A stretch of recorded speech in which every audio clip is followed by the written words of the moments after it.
take your time, share your answer in the chat with me, then we'll discuss it.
Okay.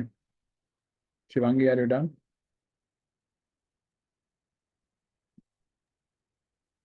Uh, yes, sir, but I don't think I have the correct answer because I didn't know meaning of a word. You didn't know the meaning of a word. Yeah. Which word?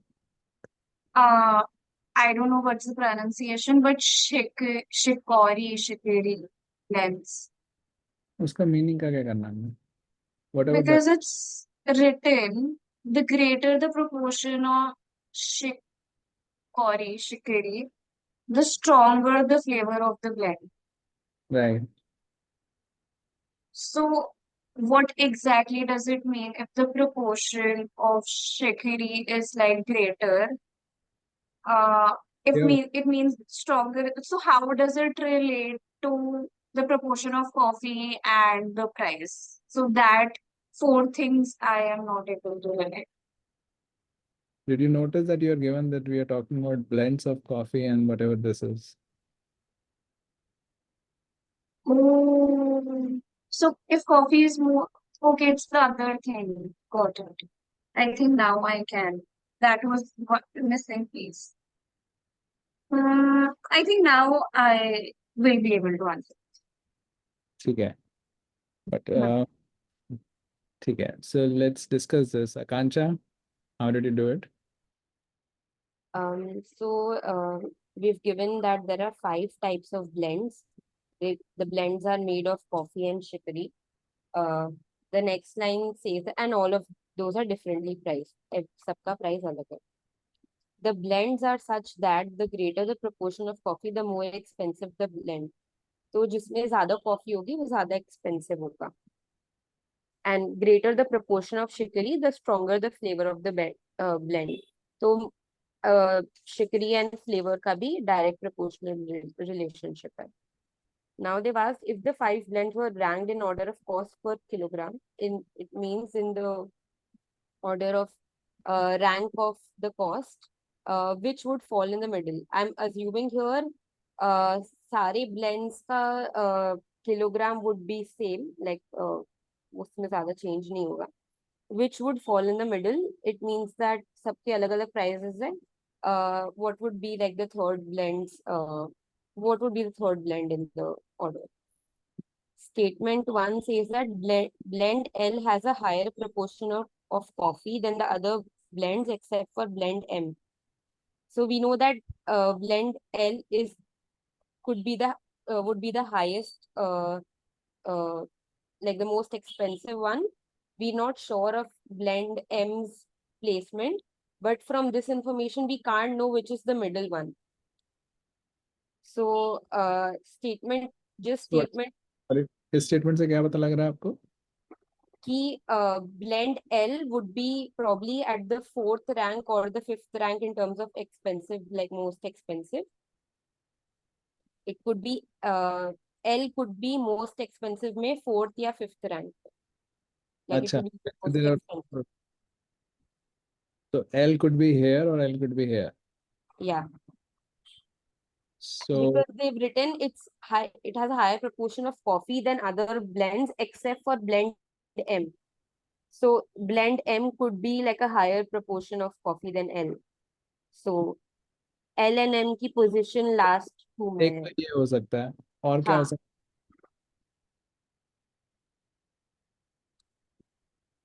और आप कह रहे थे ये भी हो सकता है नहीं, like L और M ही हो सकता है, फर्स्ट पोजीशन ही हो सकती पर आप कह रहे थे ना L could be at the last position also. है. Like हाँ, मतलब जब मैं रीड कर रही थी, I did not except for the blend M से पहले I interpreted. So I felt L could be 4th or 5th, and then when the except for blend M part comes, the 4th position is fully justified. So you are saying L can be only on the 4th position and M will be in the 5th position. Yeah. Okay. ठीक है. This is not sufficient to get us the 3rd position. So ठीक could be है. any 3. Good at this. ठीक है. Then from statement 2, blend K and blend N both have a stronger flavor than blend J. Now it is talking about flavor here. And flavor and price have no correlation here. So flavor say we can't really know which should be the most expensive, least expensive or whatever order. Flavour से हमें क्या पता लगता है? Flavour से हमें पता चलता है कि शिकरी का कितना प्रपोर्शन होगा. शिकरी के प्रपोर्शन से कुछ और पता लगता है हमें?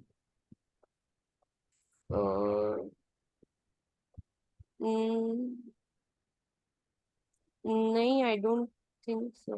और कुछ पता चलेगा. के प्रपोर्शन से कॉफी का प्रपोर्शन इम्पैक्ट होता है? Not sure about this part. So how many sort of components are there in the blend? There is coffee and shikari. Okay, so if you increase the proportion of shikari, what happens to the proportion of coffee? It will decrease. For sure. Yeah, for sure. So if something has a greater proportion of shikari, then it will have a smaller proportion of coffee. Then what can you say about the cost? That is the correlation that I did not make in my mind. Why did you not make that connection? I just मेरे को लगा कि पता नहीं correct नहीं होगा ये, मतलब कहीं पे भी डायरेक्टली भी मेंशन नहीं है कि coffee and chicory are the only two things that can be in the blend. So and cost से भी कोई रिलेशन नहीं था शिकरी का. So I just thought, I couldn't make that connection. You couldn't make the connection. Okay. But now that you've pointed it out, like हाँ उससे हम infer कर सकते कॉफी लेवल क्या होगा बाकी तीनों का भी. तो ये जो connection है ना, actually if I'm reading this, I'll actually take a pause and try to understand as a greater the proportion of shikari, then okay, it's a smaller proportion of coffee, then the stronger the flavor of the blend. I will, if I'm reading it, I'll make the connection while reading the passage, regardless of whether that relationship is used in the statements or not, because that's how I read. As I read, I assimilate everything that I read. So when it talks about greater the proportion of coffee, the more expensive the brand, okay? And then it says the greater the proportion of shikari, which means there is a smaller proportion of coffee. So, okay, that's how it is connected. So these two are not different relationships for me as when I have understood them. These two are essentially the same. Then it means the greater the proportion of coffee, the more expensive the blend, the weaker is the flavor. Right. Yeah, I was thinking while reading this line about शिकरी की वो flavor क्यों mention किया है. जब Yeah. cost ही relation है तो only the coffee information should be sufficient is what was going on in my mind after I read the stem. Yeah. But Yeah. पता नहीं क्यों मेरे माइंड ने कनेक्ट ही नहीं किया कि प्रपोज मतलब वो हो सकता, like it's there are only two things, so if one decreases the other will increase. Yeah. Yeah. So if you understand that, essentially it's saying these two have a stronger flavor. Stronger flavor means they have a greater proportion of shikari, which And means that's coffee. they have a smaller proportion of coffee, Right. means they are less expensive. Yes. They are less expensive than J, Okay. which means J and N have to be at these two places. We don't know it. Right. Yeah. J has to be here. Right. C would give us the answer then. Yes. Yeah. So if you combine, basically, otherwise J could be Right. here also, right? Right. Right. Yeah. Yeah. Combine then essentially. Right. So just by looking at two, J could be here, J could be here, J could be here. It's not sufficient. If you combine, then it's sufficient because LMN are already fixed. So C is the answer. Right. Yeah. Yeah, Shivangi, you have a question? Oh no, sir. I just wanted to say something in the Okay. Okay. Any questions, doubts, sir?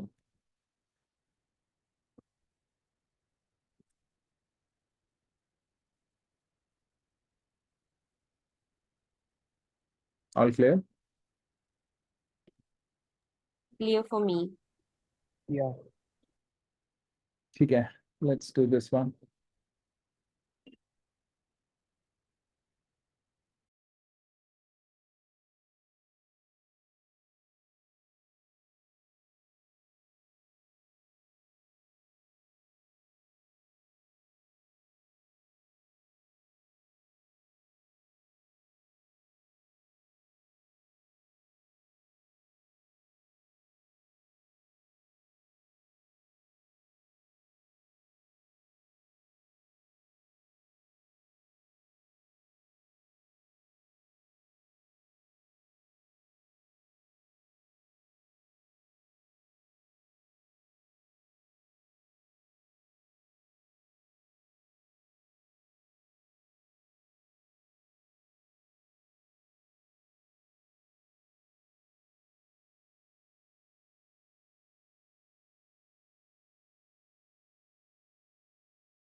Okay, Kansha, need some time? No, Done? Okay. ठीक है. So can we?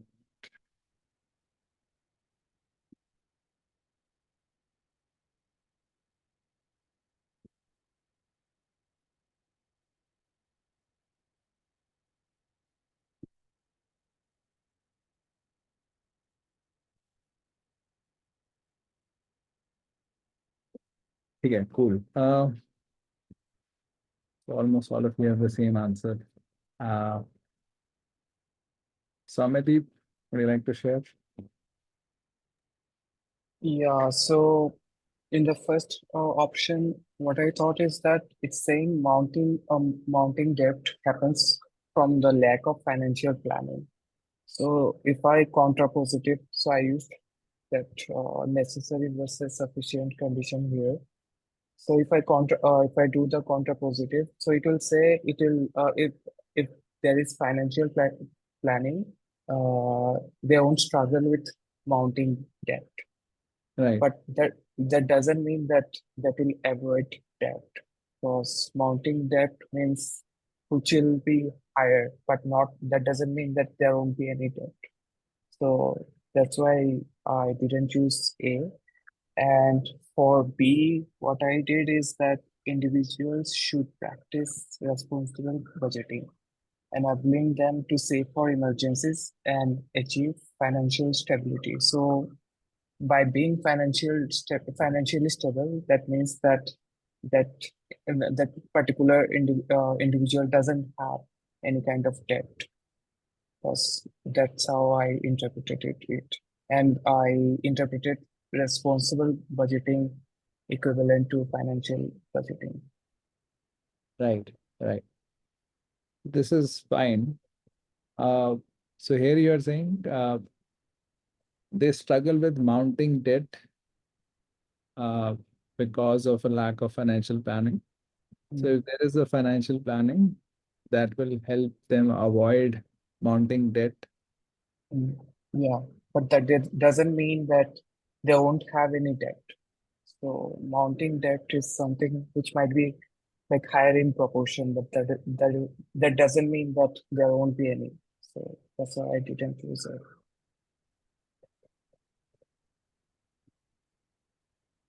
Okay. So, so you're saying that with financial planning, you can avoid increase of the debt. Yeah, matlab, means mounting debt, what I try to interpret is that they won't have a higher proportion of debt. They might have debt. Higher than what? Increase in debt, right? Yeah, So if they plan well, they will be able to avoid increase in debt. yeah. So if they're able to avoid increase in debt, then why can't they avoid debt? Because debt is also increase in debt in a way, because from zero to something. Suppose if they already had debt, and because of lack of financial planning, the debt all increased more. But if they had financial planning, Can it help? The question is, so you're creating a specific situation, right? That in which it is not able to help. Yeah, they already, all of them have the debt, right? yeah, The question is, can financial budgeting, can it help? yeah, but it says avoid debt. That means there won't be any debt, right?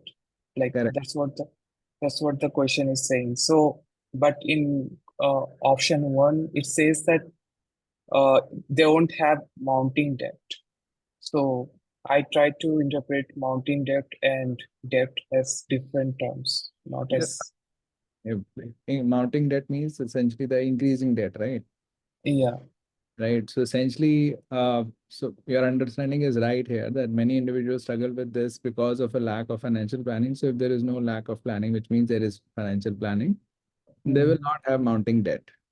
mm, They will not have increase in debt, yeah, right?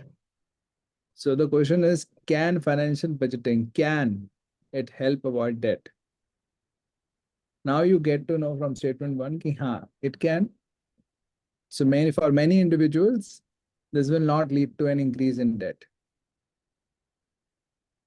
okay. I actually interpreted avoid debt means there won't be any debt for that person. If they do financial planning, then they won't have any debt at all.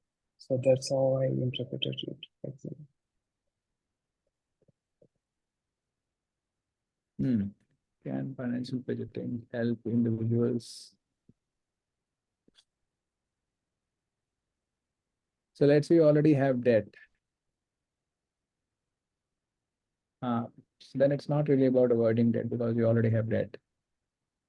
So avoiding debt, I think I agree with your interpretation of avoiding debt. It means not having debt. Yeah, I interpreted like that. No, I agree with that interpretation. So can it help, let's say, avoid X, which means X won't happen, which means there is no debt, right?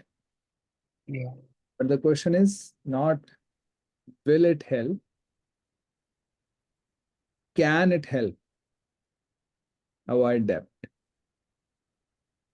right? yeah, Does it have the ability to help? That's a kind of question, right? yeah, Now you get to know ki it can help in not increasing the debt, yeah, right? So then the question is, can it also help avoid debt? So can I explain why I thought A was right? Sorry? Can I give my understanding of why I think A is right? Okay.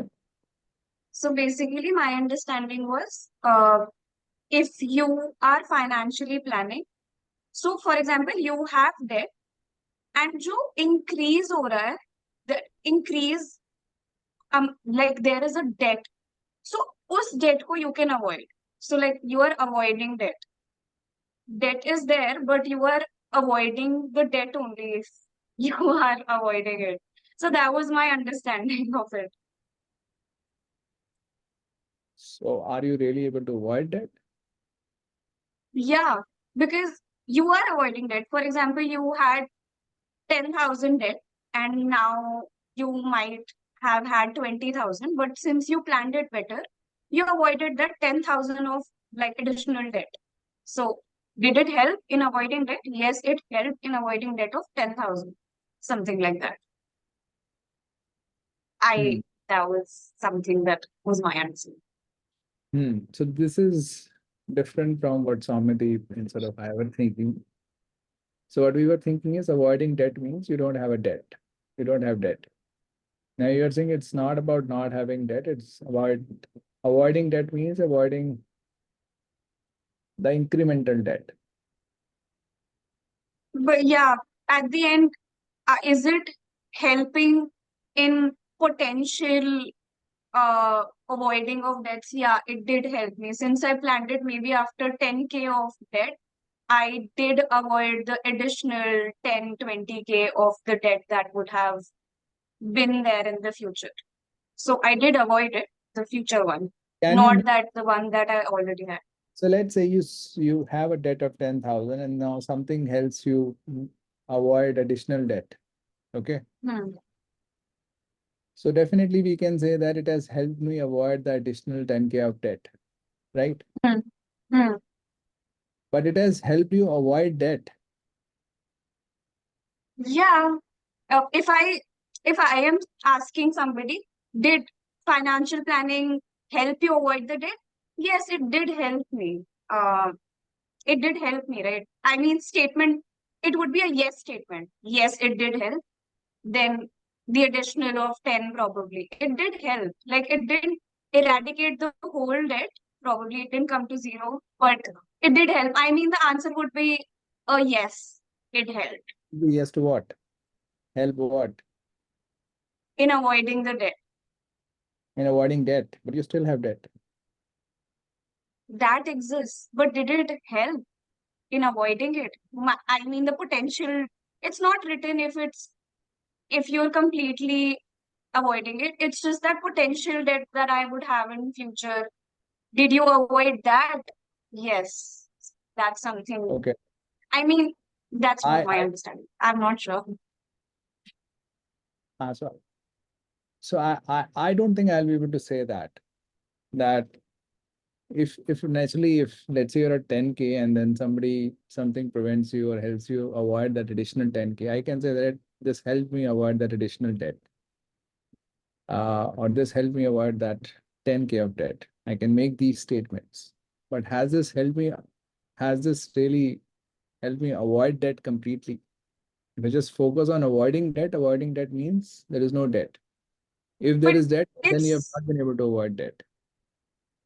but it's not written avoid debt completely. It's just saying, did it help avoid debt? Yes, Because it did help. no. So by default, it means avoid debt means completely. For example, if you say people are stupid, it means all people are stupid by default. Right? That is the by default meaning of the statement. Okay. So when you say I've been able to avoid this, and just for example, Mhm. if you say कि this is pure, अब वहाँ पे there is no question this is 100% pure or this is 99% pure. Pure means pure, which is 100% by default. That is the meaning of pure. Similarly, But if you can't I have avoided it, it means you have not, there is nothing of that anymore. But can't it mean I have avoided debt ever since I started planning, financial planning? मतलब? I mean, the debt I had was in past, and it's just written they many individuals struggle with mounting debt due to excessive spending resulting from a lack of financial planning. Right. And it could just mean that okay, if somebody had debt and once they started planning, then they avoided the debt. Like just then they didn't have any debt. Ah, so then they have to come to a stage of no debt, which is what we were talking about. So Amitip and I were talking about. It means you come to a stage where you have no debt. But you were taking an example, you have some debt, but there is no additional debt, which is what I think the point of discussion was.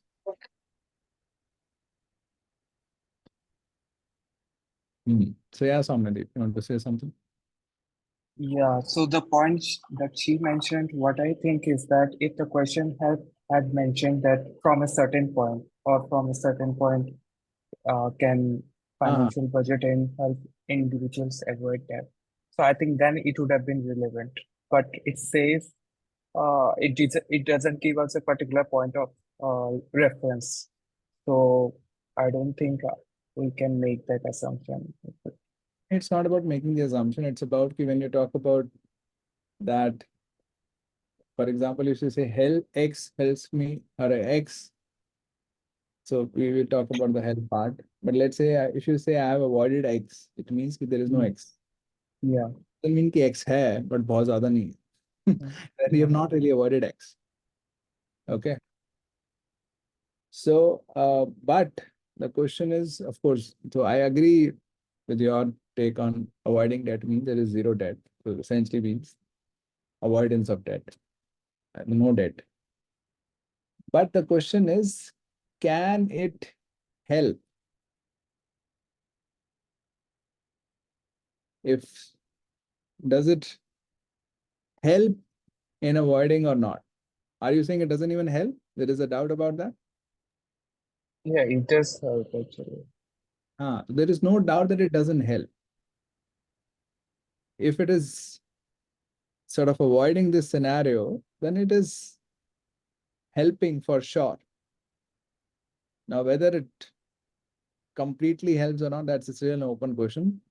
But help to kar raha hai wo. Yeah. Answer is D for this. So this is very confusing. मेरे को भी सौम्यदीप वाली reasoning ही लगी थी कि ठीक है, I agree all the points that we've discussed अभी तक, but the question states that it helps avoid debt. So we can't be sure ना, मतलब ये तो mounting debt के बारे में बात कर रहे हैं. I'm still not feeling very convinced of D. So let's say if I say, has this session helped you in your preparation? Or let's say, has this session helped? What does it mean, helped?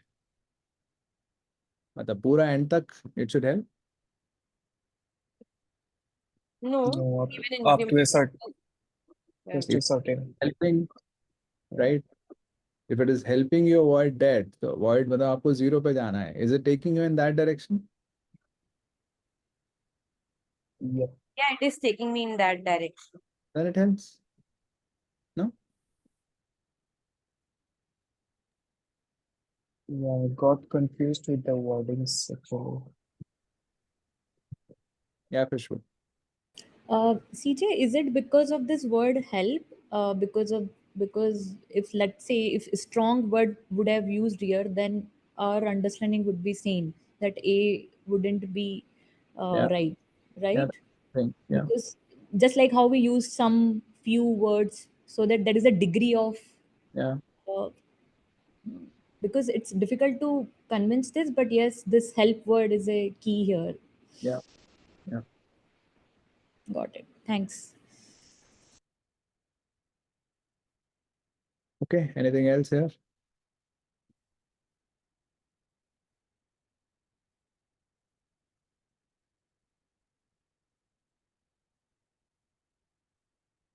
Okay, so let's do our next question then.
Okay.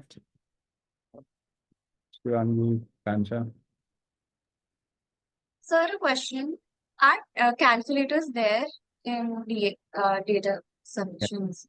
Yeah. Okay. Then I think I have a minute.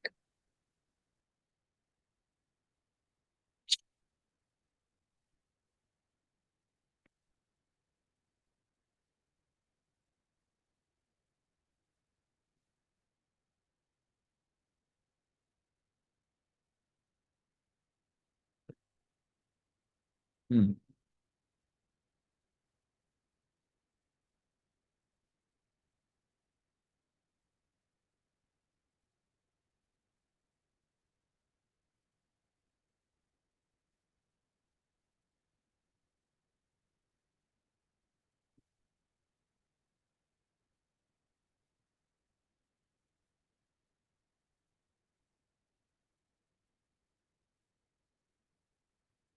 Okay, so let's discuss this.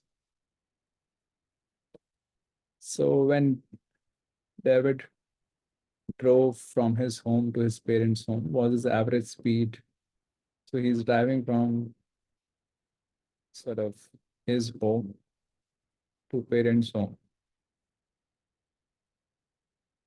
And we are concerned with the average speed between 35. So whatever the speed is it between 35 and 50? That is the question. To the nearest 100 miles, the distance that he drove from his home to his parents' home was 300. So उसकी distance की range क्या है? What do we get to know? 250 to 350. Yeah, 250 to 350. Yeah, so somewhere sort of greater than 250, right? To less than 350. So is it the correct 251 to 349? That's Let's what assume I that integers, the distance need not be an integer, okay. right? Right. So, but we don't have any information about time, so naturally this is not sufficient, right? Second, to the nearest r, so the time we are given here, it's between again 7.5, 7.5 and 8.4. 8.5 के बीच में है. So again, not sufficient because we have no idea about the distance. If you combine the both, then so to maximize the speed, you have to take the maximum distance and the least time. So maximum speed can be 350 by 7.5, which is 300, and then 6, which is 46. 46 के around, right? Right. And the minimum speed is so 250 by 8.5, which Right. is, I think, about less than Nine. 30, 29 something, Yeah. right? So that we get to know that the average speed is between these two numbers. So it could be between 35 and 50, or it may be less than 35 also, right? So we don't know even after combining. So the answer is E.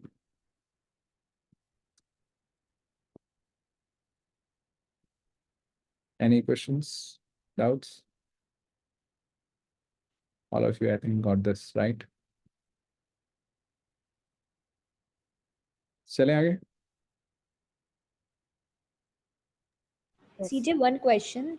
What other terminologies are being used for this range part? Like here it was to the nearest 100 miles.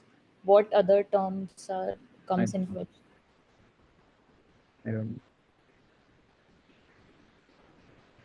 मतलब मुझे ऐसे याद नहीं आ रहा और क्या क्या terminology है Because मतलब. this was something different. Yeah, so Yeah. okay. ठीक है. So let's do this.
Okay. Okay. So let's discuss this. So it's saying that last summer, as with every summer, so this is the case with every summer. So last summer, these two people, Oshin and Reena, made exactly one long trip together to a town neither of them had visited before. So last summer, and they do it every summer, they made exactly one long trip. There is only one long trip to a town which neither of them had visited before. Okay. So for their long summer trips, uh, people have chosen to visit a town that Reena would have liked to visit unless Ocean had been to that town before. Okay. So naturally that makes sense because they are every summer and last summer also they're visiting a town that neither of them had visited before. So they wouldn't visit a town that Ocean had been to before, right?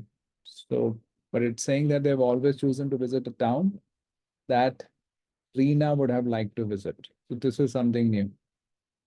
Reena had visited town F and town G before, so which means they would not have visited town F and town G last summer. This is how I process. As I read, I keep relating it back to what I've already read. And Ocean had never visited town J or town K. So these two are open options. Depends on whether Reena likes them or not, because they always choose to visit a town that Reena would have liked to visit. Now I understand at this stage that if it is given that Reena did not like to visit town J or town K, then they are also ruled out. But if we are given that Reena definitely likes to go to town J or town K, then I don't know. Because it's not told that every town that Reena likes they have visited, right? So it's possible that Reena liked to visit two of the towns and they ended up visiting one of those two towns. So this clarity I have at this stage. Did Ocean and Reena visit one of these four towns? So basically now these two are in any case ruled out. The question is essentially, did they visit one of these two towns or not? Reena had never visited town J, so this is an open now. And Ocean had never visited town F, which is not relevant because Tina had already visited, so that is ruled out. But town J is open. We don't have any information about town K. Now, visiting town J also depends on whether Reena liked or not. So we have no information. So this is not sufficient. Ocean would have liked to visit, but so again, Ocean's preference, we are not really concerned with. We are concerned with whether Reena likes to visit. So this is not sufficient. If you combine, this is in any case a useless information. So if you combine also, this remains not sufficient because this is in any case useless and this was not sufficient.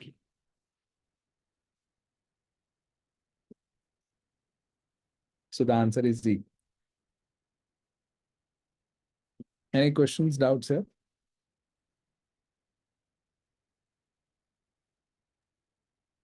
This was the first time I fully followed your reasoning and I got that clarity. So I'm happy. You fully followed my reasoning or you fully Yeah, followed like the process? like the way you approach the question and the clarity that you had, I usually used to falter in a lot of those places. But in this question, it was similar to what you had done. Acha, acha. So you are understood it the same way. Yes. Yeah. Okay, I see. Okay. If no doubts, then we can move on. Okay, so let's do this one now.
Okay. So let's talk about it.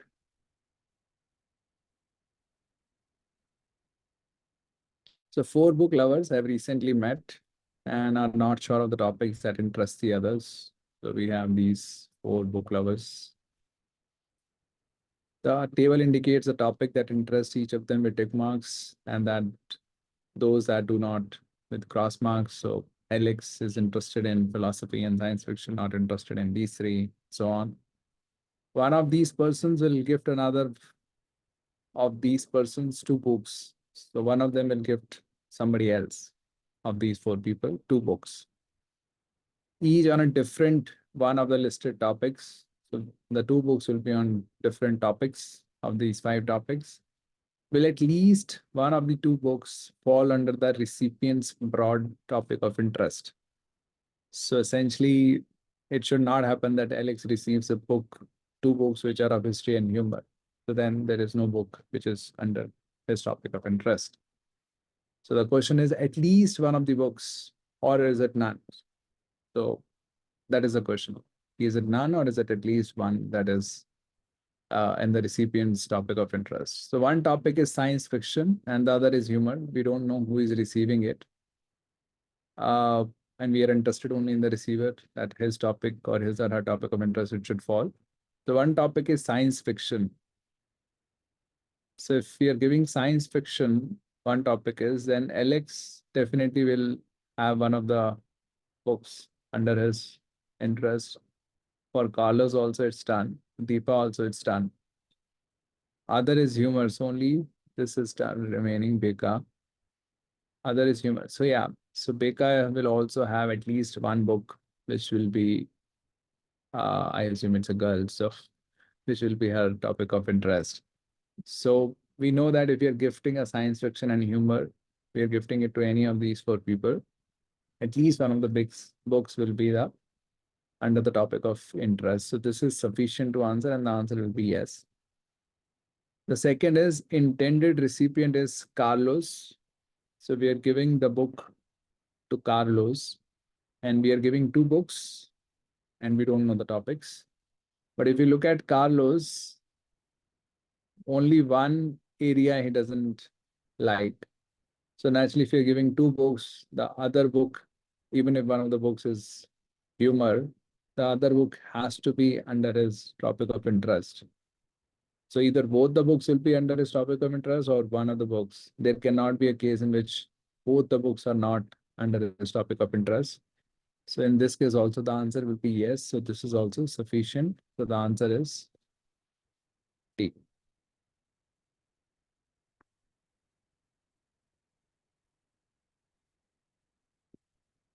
Any questions, confusions, doubt?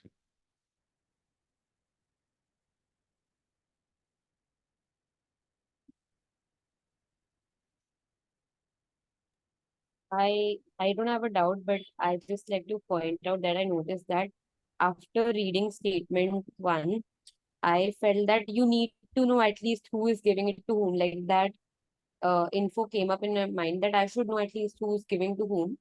And then I quickly glanced at statement when they said that the intended recipient is Carlos. So I was leaning towards taking C, but then I thought it could be a trick as well, right?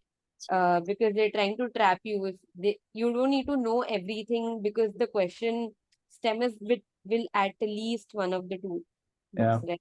So you don't need to know everything about who's giving to whom and kya topic they read to know yeah, if at least. So then I read each statement independently and then identified अच्छा ये mistake नहीं करनी चाहिए थी. right, right. So the initial hunch could be ki you think that we need to know the recipient, but then you realize that okay, Yeah. we don't. Right. Yeah. ठीक है, cool. ठीक है. So if no doubts, then we can move on to the next question.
Okay.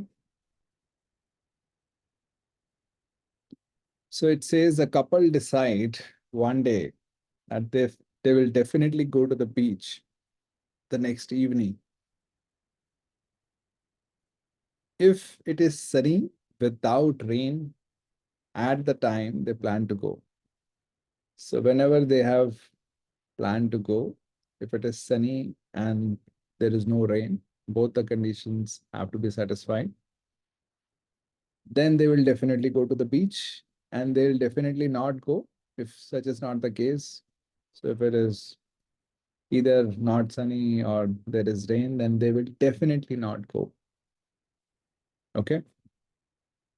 The next morning, the hour by hour weather forecast says that in the evening, so this is for the forecast. And the information is that at the time, what happens, they will take a decision then. So the forecast says that it will be sunny without rain, which is what then they will go. But if the forecast turns out to be true, then they will go.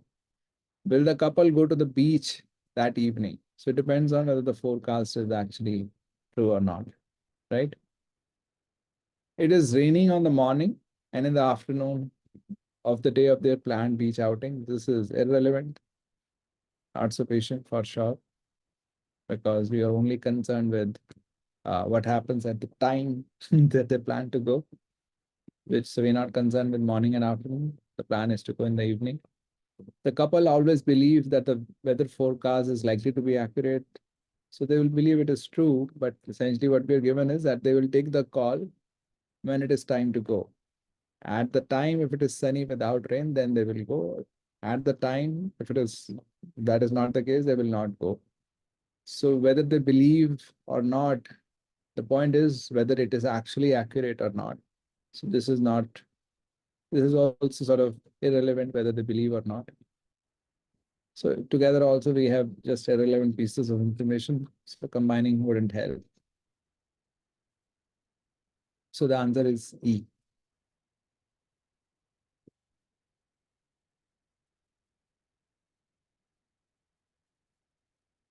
Anything not clear? Any questions, doubts?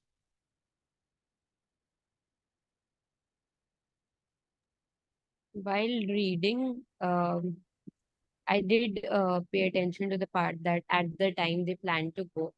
But when it came to statement two, I was second guessing myself a lot कि मैं बहुत बार रीरीड किया दोनों statements and question stem को, तो Right. काफी time ले लिया. Like even though at the back of my mind I knew कि नहीं मेरा initial understanding correct था, उसके हिसाब से not sufficient है, but there was always a doubt कि what if it's correct, what if it's B.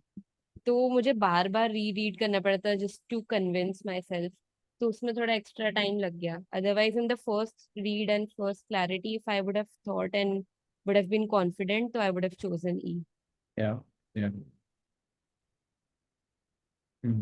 So that's something that you become more confident about. Yeah, there is a distinction between what they believe and what the reality is, right? What we are given is what they believe in. Hmm. We don't know whether their beliefs are correct or not. Yeah. ठीक है, cool. So let's move on to the next question then.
Okay, let's talk about it. So, so in any 24-hour period, a certain faulty clock gains anywhere from 1 second to a maximum of 3 minutes. So essentially, it gains means it gets ahead of time, right? So it can gain 1 second or it can gain a maximum of 3 minutes, or anywhere between 1 to 180 seconds it gains. Okay, within a 24-hour period, so within a day. The clock did not stop or lose time since the noon the day before yesterday. So day before yesterday. So today is, let's say, Sunday, so it's talking about Friday noon. It has not stopped or lost time, so it has only gained time by whatever it is gaining, right? At exactly noon today. So we're talking about today noon, and what we are so far talking about was Friday noon. So we're talking about 2 days, right? So two 24-hour periods, so it could gain between 2 seconds to a maximum of 6 minutes. This is how I process, as I said. Okay, so this is what I'll be thinking. Did the clock show the correct time to an accuracy of 5 minutes? So it can gain from 2 seconds to 6 minutes. The question is, does it show the correct time to an accuracy of 5 minutes? Okay, so that can change from 2 seconds to 6 minutes, could be more than 6 seconds also. This is what I had in mind. Only when I looked at the first statement did I get to realize, okay, it may not have been accurate or correct even on Friday noon. So this is what the first statement says, that it was set to the correct time the day before yesterday. So at Friday noon, it was set to correct time. Okay. So in that case, it can still gain from 2 seconds to 6 minutes. So it may not be accurate within 5 minutes. So it is not sufficient. But now, after reading this, I get to know that I definitely need to know this, right? To really answer this question. This piece I definitely need to know. So the answer I know has to involve this piece of information also, which I was not thinking earlier. At exactly noon yesterday, which is Saturday noon, the clock was set back by 1 minute, which means whatever you have gained or not gained, you're setting it back by 1 minute. So initially, the gain could have been from 2 seconds to, which is 6 minutes. Now, if it's yesterday, this is gain for 2 days, right? From Friday noon to today noon. Now, if you set it back by 1 minute, so the gain would be between minus 58 seconds to 5 minutes, right? But we don't know whether it was showing the correct time on Friday noon. So this is not sufficient in itself. If you combine the two, we know Friday noon it was correct. And on Sunday noon, the time has to be between sort of 15 minutes less to 5 minutes. So it has to be, it is accurate within sort of an accuracy of 5 minutes. So the answer will be yes. Together it is sufficient. So the answer is C.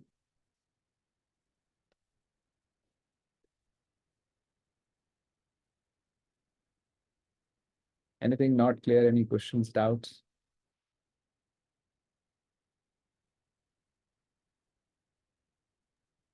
I took too much time to get this understanding from statement one that it should be between 2 seconds and 6 minutes. Okay. So initially when you started solving was when I reread the stem and realized, okay, since it's not lost time, it could still gain. So मतलब आपकी जो ये understanding first read में आ गई, मुझे काफी time लगा समझने में. Understanding. यही कि फर्स्ट स्टेटमेंट से ये अंडरस्टैंडिंग आई ना कि the time that it would have gained in 2 cycles is between 2 seconds and 6 minutes. Right. तो वो क्यों नहीं आ रही थी आपको? क्या उसमें प्रॉब्लम क्या आ रही थी आपको? और सबसे पहले प्रॉब्लम तो ये आई कि I was looking at cycles individually. मैं add नहीं कर रही थी because हमने step में पढ़ा था कि the clock did not stop or lose time. तो I was looking at it individually. मेरे को लगा ही नहीं कि साथ में दोनों भी gain कर सकते हैं, उससे incremental addition हो जाएगा वैसे. Okay. Okay. So that took a lot of time. Like आपने जब point out किया था, then I was like, yes, that could happen. Right. Right. Okay. Any other questions or comments? Yeah, Pushpu. CJ, one question. In the last line of the question, that the clock show the correct time. So I was having this other thought that we are able to know the range only, right? It's because of the accuracy of 5 minutes we are considering as a range and not the accurate time, or what it is. Right. Accuracy of 5 minutes पूछ रहा है ना, which means it's Range. 5 minutes. So it has to be between -5 to 5 minutes. But it says that show the correct time. So I got stuck in this line, though I chose E, but I was having this another thought that we are not able to get the right exact time here. It is not asking that the correct clock show the correct time. If it ended there, naturally that is not sufficient.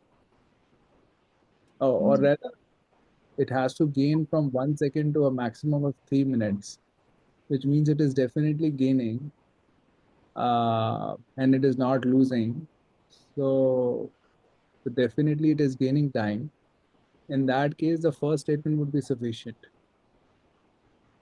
Because if you say that did the clock show the correct time, if you just end it here, and if the Mm-hmm. clock was set to the correct time on Friday noon, then after Friday noon, it must have gained at least 2 seconds.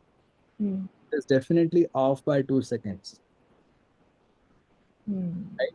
Then the first will be sufficient to answer. Mm-hmm. Again, the So second is not sufficient because we yeah, don't yeah, originally correct hai ki nahi hai. got it. Thank you. But it's saying correct time to an accuracy. So we are looking for a specific kind of accuracy of 5 minutes. So it's between -5 to 5.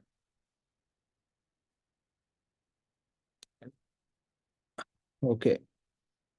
Yeah, let's move on.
Okay, let's talk about it.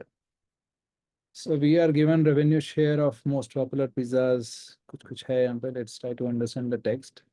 A certain pizzeria has more than 50 types of pizzas. There are more than 50 types of pizzas on its menu. The chart shows the revenue share in the pizzeria's total revenue. So this is the revenue share, 5%, 8%, and all that, of its 4 most popular pizza types. Acha. So these are 4 most popular pizza types, and then there are remaining more than 46 pizza types, because in total there are more than 50. Each pizza type has only a single size and a single price. So it's not that within a pizza type also there are multiple sizes and multiple prices. Okay. But it doesn't mean that 2 pizza types are the same price. They may have different prices, but let's say a wet cheese will have only one price. Nice pies will also have only one price, but the prices could be different. Which was their best-selling pizza last month in terms of the number of pizzas sold? So we know that this has a 14% revenue share, this has a 11% revenue share, but we don't know which one sort of has the most number of pizzas sold, because the number of pizzas sold could be less also depending on the price, right?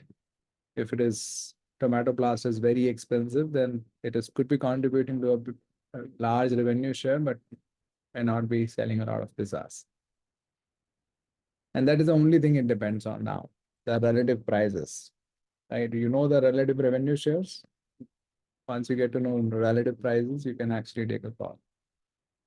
The number of customers who ordered at least one pepperoni pizza last month. So you're talking about those customers who ordered at least one of this pizza last month was greater than the number of customers who ordered at least one of any other pizza type last month. So the number of customers who ordered at least one of this pizza is greater than the number of customers who ordered at least one of any other type of pizza last month. We are concerned with the total number of these pizzas, not the total number of customers, because once we start getting into the number of customers, could be one customer is ordering 100 pizzas, right? So just the number of customers is greater for this pizza doesn't mean there are more pizzas being sold of this type. So this is not sufficient. The lowest priced pizza type on the pizzeria's menu. So the lowest among all, whatever, more than 50 types of pizzas, the lowest price is tomato blast. So this is the lowest price and it has the greatest revenue share. So naturally, then it must be the best-selling pizza. Right? There is no other way. Highest revenue share, lowest price. So the number of pizzas sold has to be more than any other pizza type. We don't need this piece of information. This is sufficient. So the answer is B.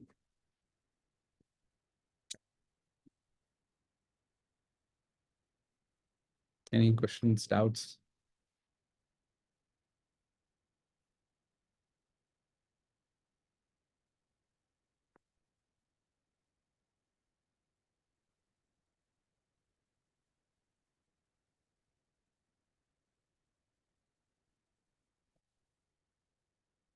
Okay.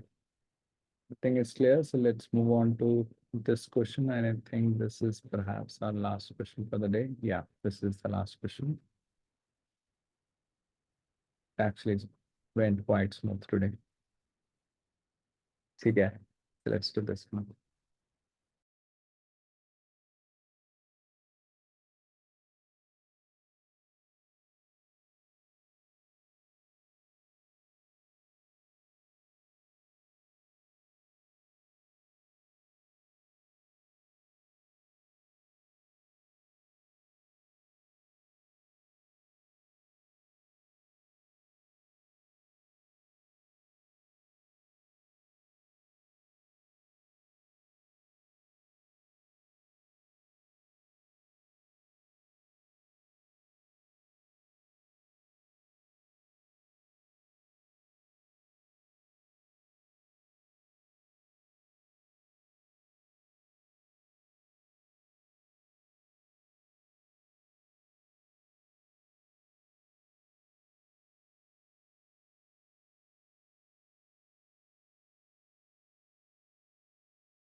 Okay.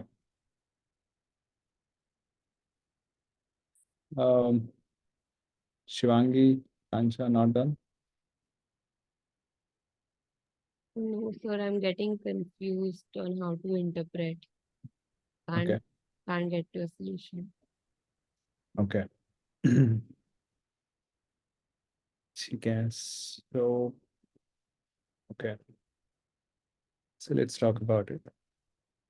All the t-shirts or clothing store stocks are plain. So all the t-shirts, whatever it has, the store has are plain. They are all in one of exactly 4 colors. So there are only these 4 colors possible and exactly one of these.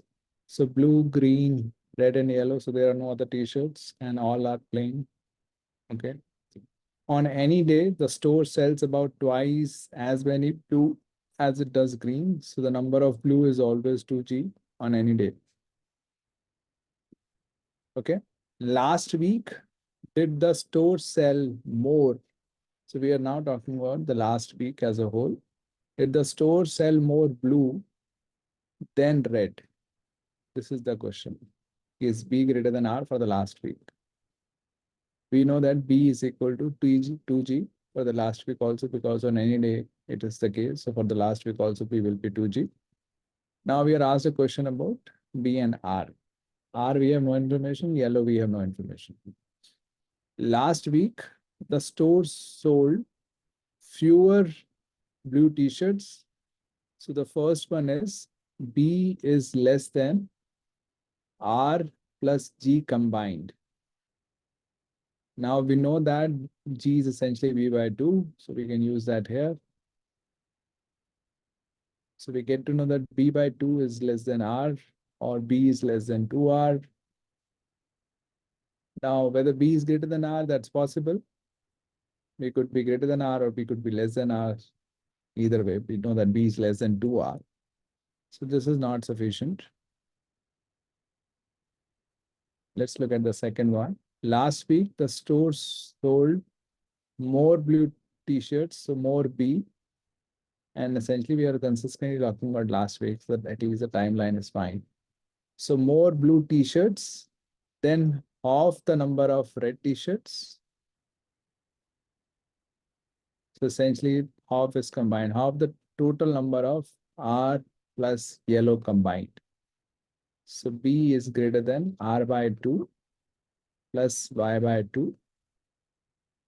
So the question is B greater than R?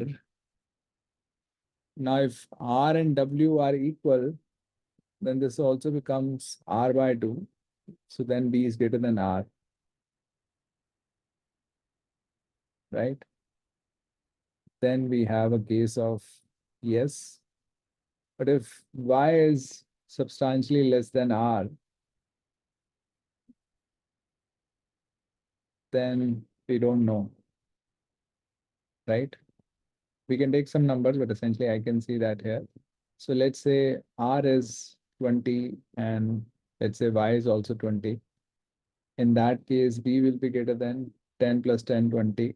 So B is greater than 20. We'll have yes. But if R is 20 and let's say Y is just 2, then from this we get to know that B is greater than 11. Now it can be greater than 20. It may not be greater than 20. We don't know. So this is also not sufficient. Now, if you combine the two, what we get is B is less than 2R and B is greater than R by 2 plus Y by 2. Okay, so this is in any case not a useful information. We are only concerned with whether B is greater than R or not whether B is greater than 2R. Now, whether this tells us whether B is greater than R, no, we already know that, right? So combined also, this is not sufficient. So the answer is E.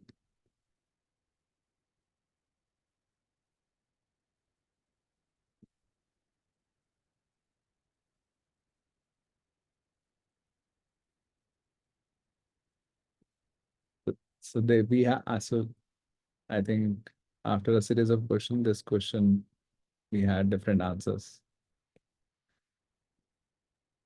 So this was like, yeah, Sorry, I was just saying this was too many interpretations and interpretation.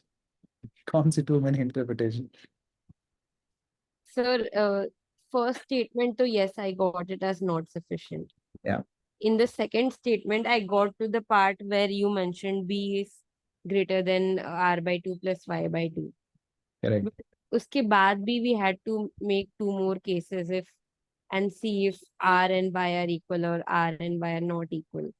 I Okay. couldn't figure out like uh that felt like a big stretch to me. Like I couldn't think of so many criteria. I felt like I would get very confused. तो So हमें तो I case generate करने थे, एक yes और एक no, which is the case in data sufficiency, right? तो हमें आंसर करना था b is greater than r. right. तो r by 2 तो है ही है, दूसरा भी r by 2. That's how I was thinking. दूसरा भी r by 2 हो जाता तो क्लियर ही हो जाता. So I'm just thinking in terms of what we need. कि अच्छा उसमें yes और no case generate करना. That's all. Right.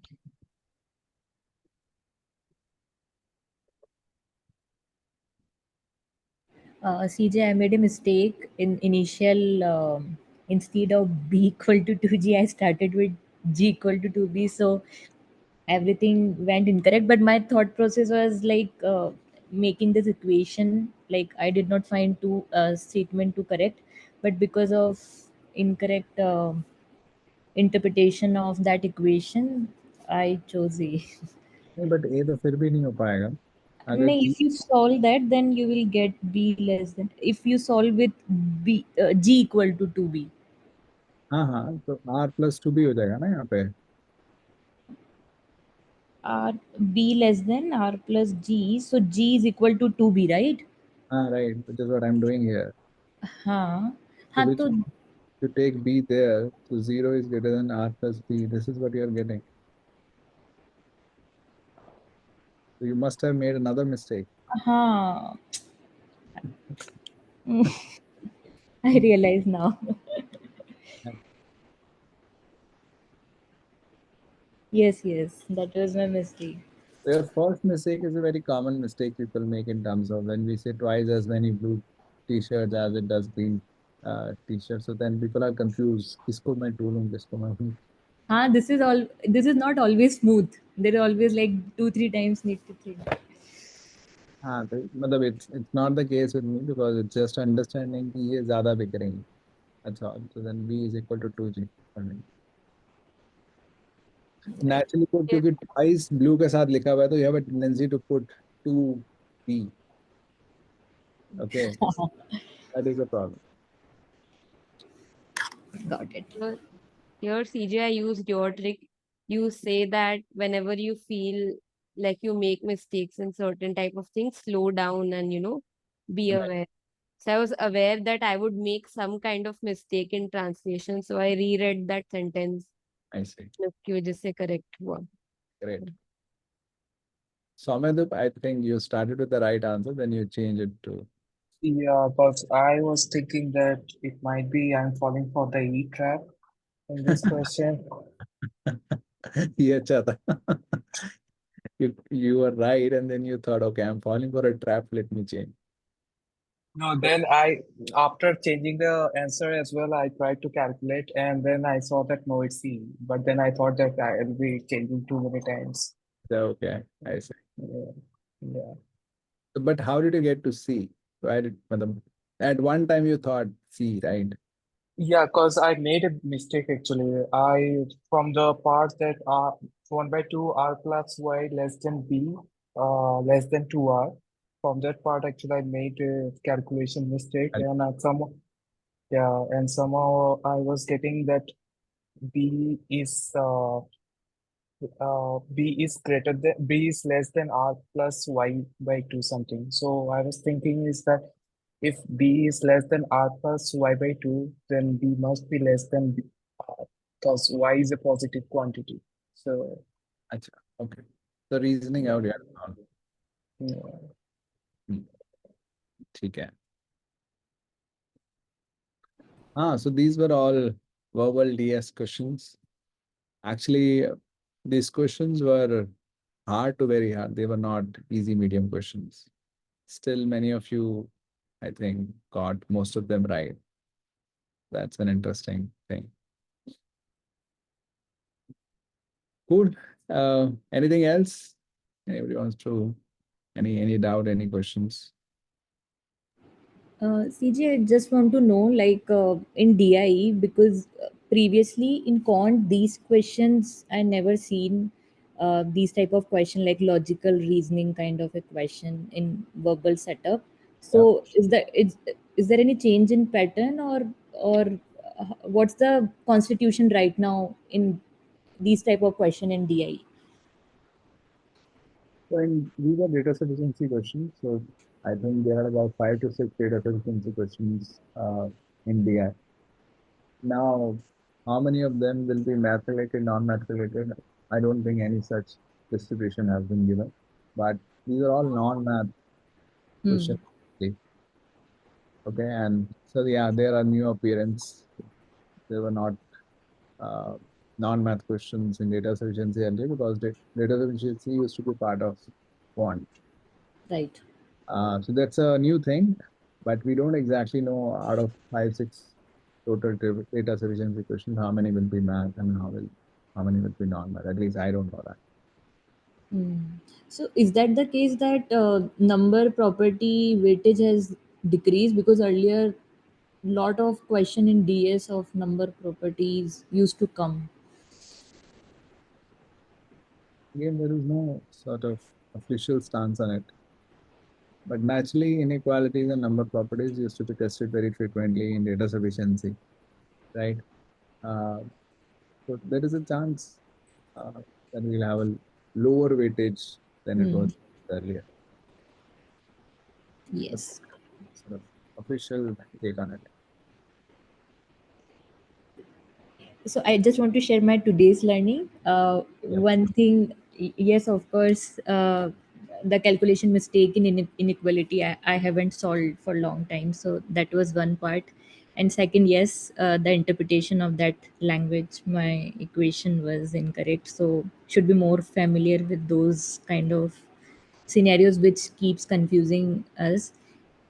Last one was that word help that got stuck into my mind because it was not that easy to digest that answer, but yes, these kind of word make a difference to the question, so we need to be more mindful. And thank you so much for that. Yeah. Yeah, Gansha. So I had two questions. Firstly, from this session, I noticed that I do tend to take the right approach, but then I second guess myself a lot. I'm not very confident if I don't have 100% clarity on questions. They say statement 1P, if I don't get 100% clarity, even though I am in the right direction, because of that lack of confidence, I take up too much time and I end up choosing the wrong answer, probably not getting to the right answer. So how do I deal with that problem, sir? So are there cases in which uh, you're actually wrong and then you doubt and then you get to the right answer? Yes. So then essentially it is helpful also, right? Yes, And it is when help. you're doubting, you don't know whether you're right or not. That's what the doubt is, right? Yeah, So of course, sometimes you'll go wrong. So the reason you're going wrong is that you're not clear. The problem is not confidence. The problem is of clarity.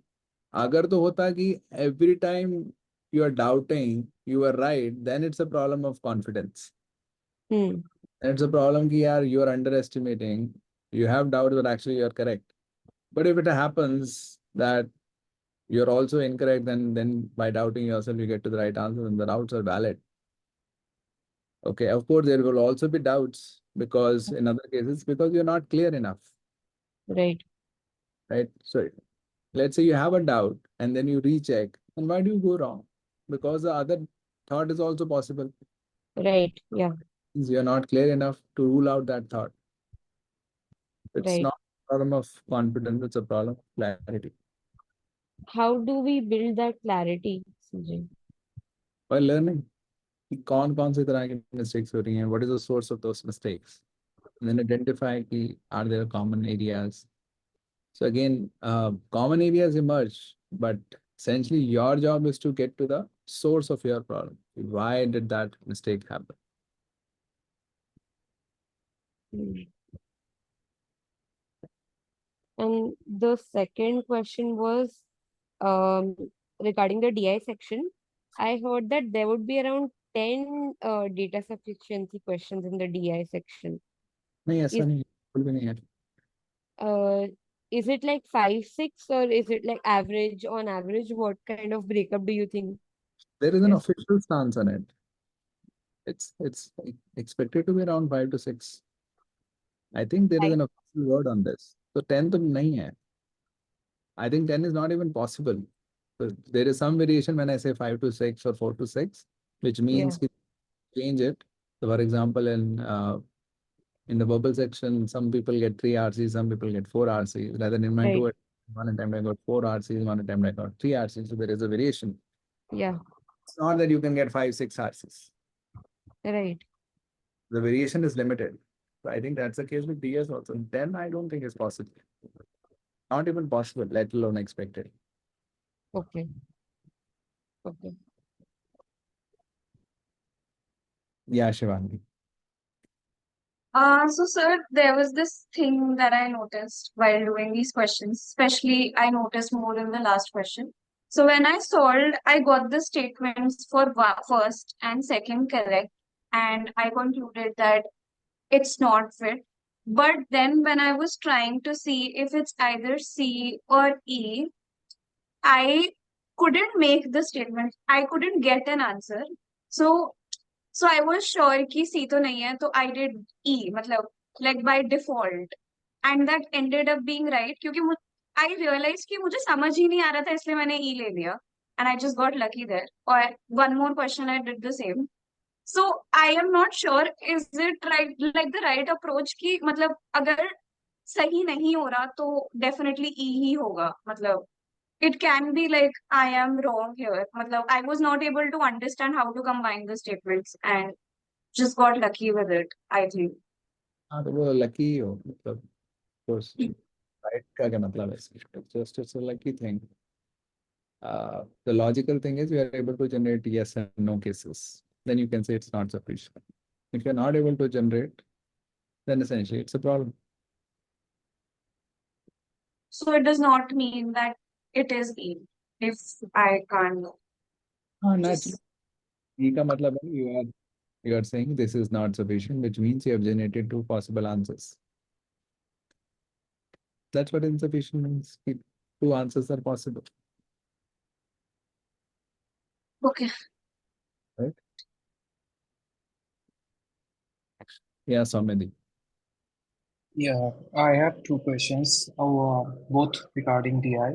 So what happens is that during the mocks, if I take DI as the last section, I feel fatigued and I kind of lose the momentum if I take a 10-minute break before DI section. So I kind of lose the momentum and I feel fatigued. So what happens is that I lose the full attention, or I'm not able to focus fully during the DI section. So what strategies should I adopt to tackle that? And the second question is that for pacing, do you think limiting myself during the mocks to much lesser time, suppose for 20 questions, trying to solve within 40 minutes anyhow? So do you think that is an effective strategy in order to, maintain the pacing during the I section? What do you mean by pacing problem? Pacing problem is that for the last 3-4 questions, I have just maybe 1 or 2 minutes and I have to mark it randomly. So you don't have time left. Yeah, like just 1 or 2 minutes and I just mark randomly for the last So at you take least earlier questions, right? yeah, Why yeah. have you Right. Sorry. Why have you taken more time for the earlier questions? Yeah, so what happens is that especially what I have analyzed is that in the MSR question, or if it is a two-part question, which I'm taking time to read and then interpret and then to answer both the sides. So it's taking like, if one question takes suppose 5 to 6 minutes, then it messes up the entire pacing strategy. And because of that, last last questions I have to, compromise on those questions. तो then the solution is to say identify कि किस question में लग सकता है इतना time and just randomly mark it and move on. Okay. If you have time later, then you can come back to it, which you don't have in any case. Uh, So it's not about limiting to 40 minutes कैसे help करेगा उसमें. It's about analyzing कि कौन से questions आपको ज़्यादा time लेते हैं and then develop kind of predictive sort of algorithm in your mind that you can sort of predict and this is going to take a lot of time. Rather, let's not get into that. So the sooner that you can take that call, the more time you save from that question. yeah, and one more thing, I have seen one of your posts regarding quant. Suppose if in the initial question there is an easy question, and if I take it mark randomly, and if I move on, and because of that, the entire algorithm kind Yeah. of uh, gives me easy question, and because of that, even if I mark or like if I get most of them correctly, but still the score is kind of like 85, 86, or 84 maybe, whatever. So what is the strategy that should be adopted in that case? So basically you should be at a level that you don't have to take calls on easy medium questions. You can be clear. Okay. Mhm. Okay. And this regarding feeling fatigued during the DI section, should I try DI? Like, should I experiment by taking DI in the second or maybe first? वो तो आप कर ही Mhm. सकते. Fatigue could also be that you're not used to. So one thing is that you gradually become used to sitting for that kind of time. Mhm. Fatigue also comes in if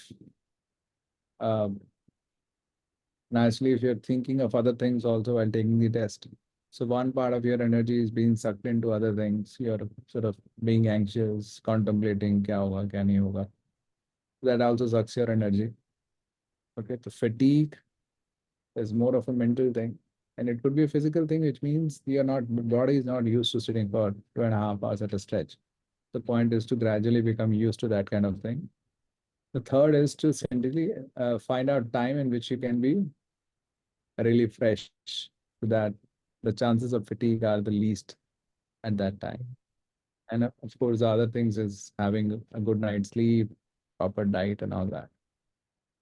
Yeah, so the like I have to find a time where my efficiency or my performance will be optimum.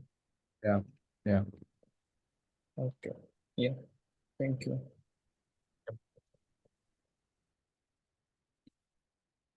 Okay, cool. Anything else? No questions from my side. ठीक है, cool. Then good night. Have a good rest, a good coming week. Take care. Bye-bye. Thank you, Thank CJ. you. Well, So much. thank Good thank night. you. Bye-bye. Bye. Bye, good night.